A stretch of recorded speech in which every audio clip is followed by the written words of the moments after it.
मी BH Patil, HM college Karad, विषय banking, paper 2, इयत्ता 12वी कॉमर्स. या पेपर 2मध्ये पाठीमागच्या तासाला आपण पाहिलं की मालावरील मालकीपत्र कर्जाला आच्छादन म्हणून घेत असताना बँकेला येणाऱ्या अडचणी, त्याचबरोबर मालावरची जी विविध मालकीपत्र आहे ते विविध मालकीपत्रही आपण पाहिलं होतं आणि त्यानंतर अडचणी पाहिल्या होत्या. ह्या अडचणीमध्ये अप्रामाणिकपणा व अपहाराचा धोका मालावरील मालकीपत्रामध्ये आहे. दुसरं अचलनक्षम दस्तऐवज आहे. तिसरं आहे कर्जदाराने माल मिळवण्याचा धोका असतो. चौथं सांगितलं होतं ग्राहकाची अगदी संबंधित पक्षाची पतपात्रता आणि शेवटचं दस्तऐवजच जर खोटे असतील तर त्यावर कर्ज देताना किंवा कर्ज दिल्यानंतर अनेक अडचणी निर्माण होतात. आता मालावरील मालकीपत्र याचा अर्थ असा आहे, माल तुमच्या मालकीचा आहे असं सांगणारं सर्टिफिकेट त्याला मालावरील मालकीपत्र म्हणतो. म्हणजे प्रत्यक्ष माल प्रतिभूती म्हणून घेत असताना जी काळजी घ्यावी लागते ती तर बँकेला घ्यावी लागतेच, परंतु माल ताब्यात नाही त्याशिवाय जादा काळजी घ्यावी लागते. कारण ते एक फक्त कागद असतो, सर्टिफिकेट असतं आणि अशा सर्टिफिकेटवर तुम्ही ते बँक कर्ज देत असतात आणि म्हणून मालावरील मालकीपत्र प्रतिभूती म्हणून स्वीकारताना कोणकोणती काळजी घ्यावी लागते आणि म्हणून ती आपण काळजी आता बघणार आहोत. दक्षता किंवा काळजी. 5 मार्काला प्रश्न विचारलेला आहे. पुढील प्रतिभूती कर्जाला आच्छादन म्हणून स्वीकारताना बँक कोणत्या दक्षता घेते. आता या दक्षता आहेत, या दक्षता आपण काय करायच्यात, आता एक एक दक्षता बघायची आहे. प्रत्यक्ष माल प्रतिभूती म्हणून घेताना जी दक्षता घ्यायच्या आहे त्या सर्व दक्षता घ्यायच्या. प्रत्यक्ष माल प्रतिभूती म्हणून घेताना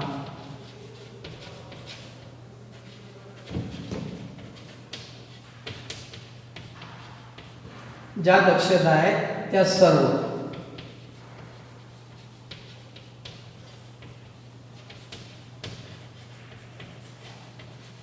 दक्षता घ्यायच्या आहेत.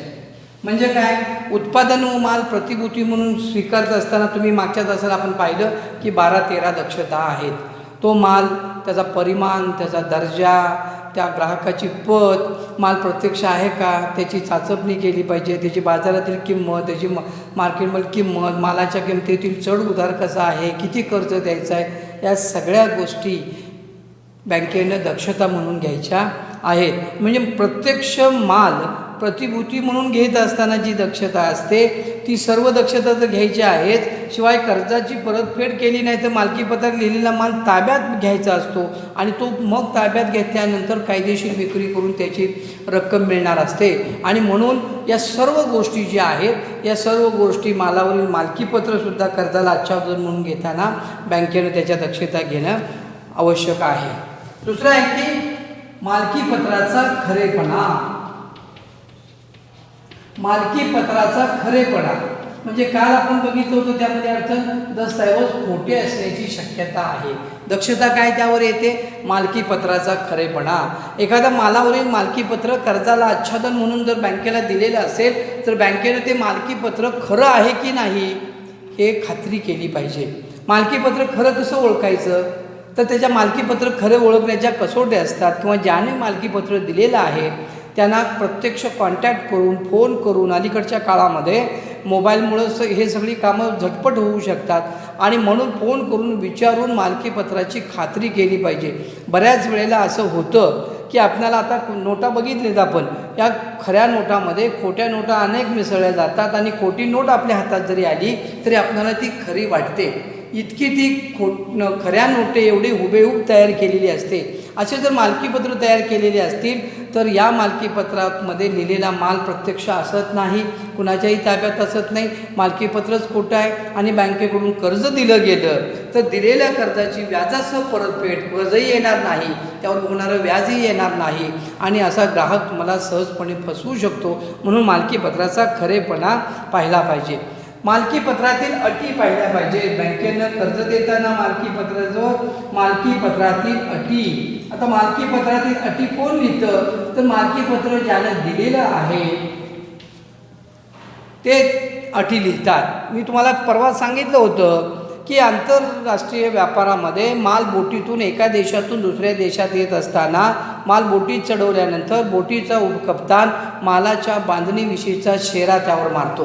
काय शेरा मारतो? समजा दुबईहून आपल्याकडं क्रूड ऑइल येतं, या क्रूड ऑइलचं प्रोसेस होऊन आपल्याला पेट्रोल डिझेल रॉकेल सगळं आपण तयार करतो आणि हे क्रूड ऑइल बॅरलमधून येतं. असे येणारे जे बॅरल आहेत हे बॅरलच लीक असतील तर तो सरळ त्यावर शेरा मारतो, पिंपे गळत आहेत किंवा त्याची बांधणी जी आहे ते बांधणी योग्य प्रकारे नाही आणि असा जर डर्टी मेट रिसीट म्हणतात त्याला, आणि अशा पद्धतीनं जर शेरा मारलेला असेल तर अडचण निर्माण होते. किंवा मालकीपत्र जे तयार होतं आपल्याला माहीत असेल, आपण बऱ्याच वेळेला करार करतो आणि करारात काय करतो आपण, काही वाचत नाही, जिथं सही करायची तिथं सही करून करार होतो. LIC पॉलिसी असते, LIC पॉलिसी जर घरात असेल, आपल्या घरात कुणाची, भावाची, वडिलांची कुणाची असेल किंवा तुमच्या नावानं सुद्धा केलेली असेल तर तुम्ही ती LIC पॉलिसी बघा आणि LIC पॉलिसीचं पहिलं पान असतं ते सगळी माहिती असते. त्याच्या पाठीमागं काय असतं, सगळ्या अटी आणि सूचना असतात. त्या सूचना आपण कधीच वाचत नाही. त्यात एवढ्या गंभीर अटी असतात की त्या अटी जर आपण पूर्ण केल्या नाहीत तर LICमध्ये तुमचं जर काही मृत्यू झाला तर त्याचं नुकसान भरपाई मिळत नाही. ह्या अटी इतक्या गंभीर असू शकतात आणि म्हणून मालकीपत्रातील अटी बँकेनं पूर्णपणे अभ्यासल्या पाहिजे. भविष्यकाळामध्ये कुठल्याही प्रकारे बँकेला त्या अटीमुळं अडचण येणार नाही किंवा बँकेचं नुकसान होणार नाही हे बँकेनं पाहणं गरजेचं आहे. प्रभार कोणता प्रस्थापित करायचा, तर मालकीपत्रावर प्रभार प्रस्थापित करताना त्यामध्ये जो माल आहे त्या मालाचा कोणता प्रकार आहे हे पाहून प्रभार प्रस्थापित केला पाहिजे. आणि प्रभार प्रस्थापित करत असताना मालावरील कोणत्या प्रकारचा प्रभार प्रस्थापित करावा लागतो तुम्हाला माहिती आहे. मालावर कोणता होतो, तारण गहाण होतो, आणि मालावर कोणता होतो, तारण प्रभार होतो. ताब्यात असला तर तारण आणि नुसत्या नजरेत असेल तर नजर गहाण किंवा तारण गहाण असा प्रभार होतो. यापैकी कोणता तरी एक प्रकार त्यावर प्रस्थापित प्रभाराचा करायचा आहे.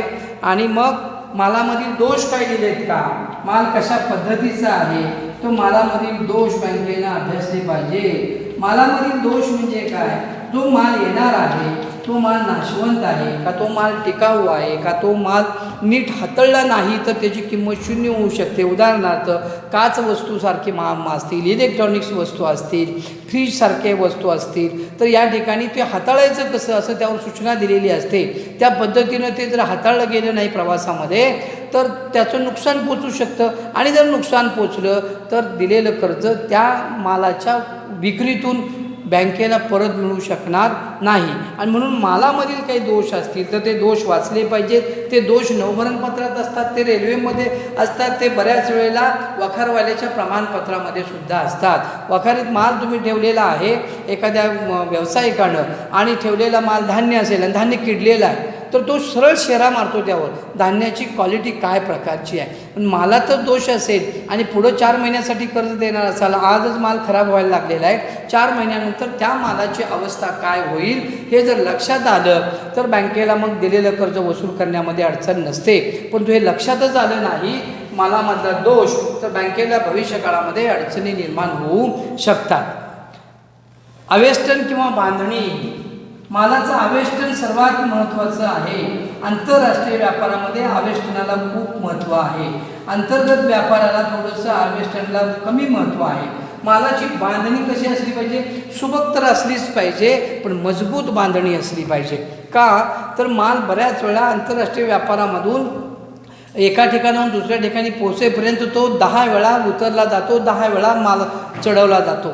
म्हणजे लोडिंग आणि अनलोडिंग असं केलं जातं. त्यावेळी वेगवेगळे लोक हाताळत असताना जर बांधणी मजबूत नसेल तर मालाला नुकसान पोचू शकतं आणि नुकसान पोचलं तर काय होऊ शकतं, म्हणजे नुकसान जर मालाला पोचलं तर माल कमी किमतीमध्ये तो विकला जाऊ शकतो आणि कमी किमतीत विकलेल्या मालाला दिलेलं कर्ज असतं ते कर्ज आणि त्यावर होणारं व्याज या दोन्ही गोष्टी वसूल होत नाहीत. म्हणून माल व्यवस्थितरित्या परिवेष्टित केलेला आहे किंवा नाही याचा शेरा असतो तो बँकेनं नीटपणे अभ्यासला पाहिजे.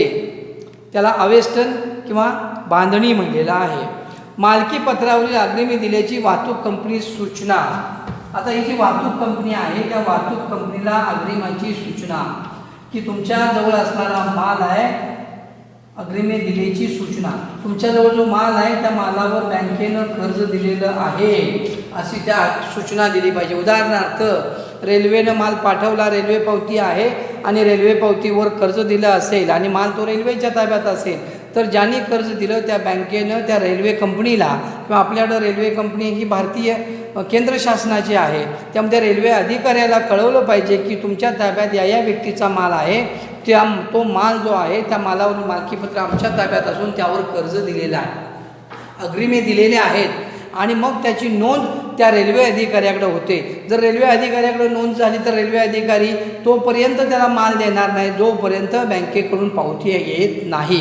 बँके कधी पावती देईल? रेल्वे पावती बँकेचं कर्ज व्याजासहित भरल्यानंतर मगच पावती देईल, म्हणजे इथं फसवणूक होणार नाही.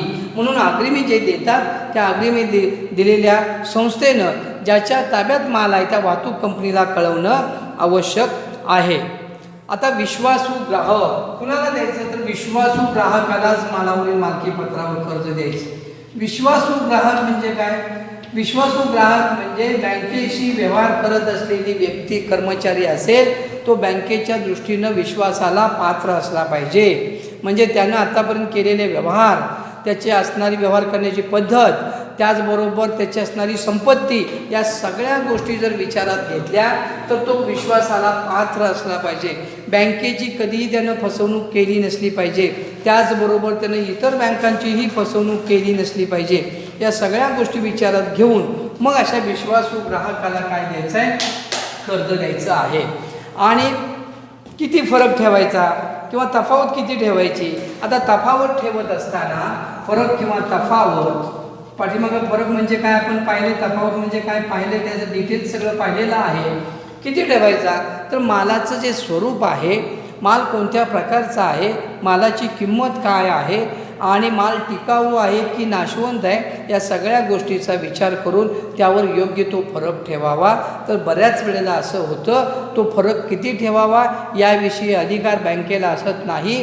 रिझर्व्ह बँकेनं असे काही नॉर्म्स ठरवून दिलेले असतात आणि त्या नॉर्म्सनुसार मग तुम्हाला तेवढा फरक ठेवावा लागतो. आणि म्हणून फरक ठेवणंसुद्धा तेवढंच महत्त्वाचं आहे, कारण मूल्य त्याचं जे आहे मालाचं ते योग्य करून मालाची क्वालिटी, मालाची गुणवैशिष्ट्ये माहीत असेल तर तुम्हाला योग्य प्रकारे फरक ठेवता येतो. आणि शेवटचं आहे त्यामध्ये कोरे पृष्ठांकन.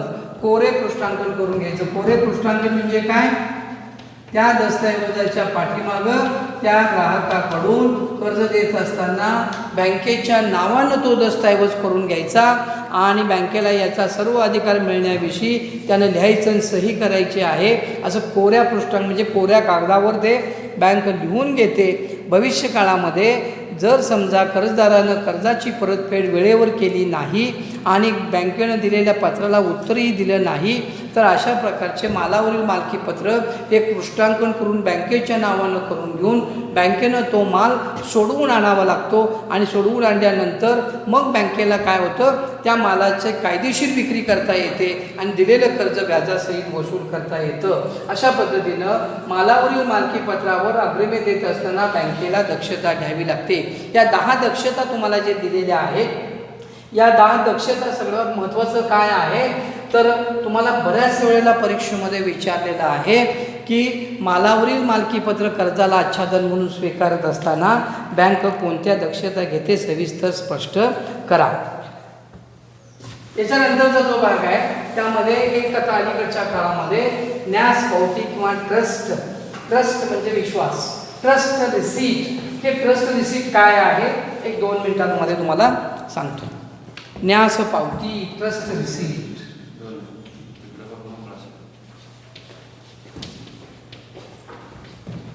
दोन मार्काला बऱ्याच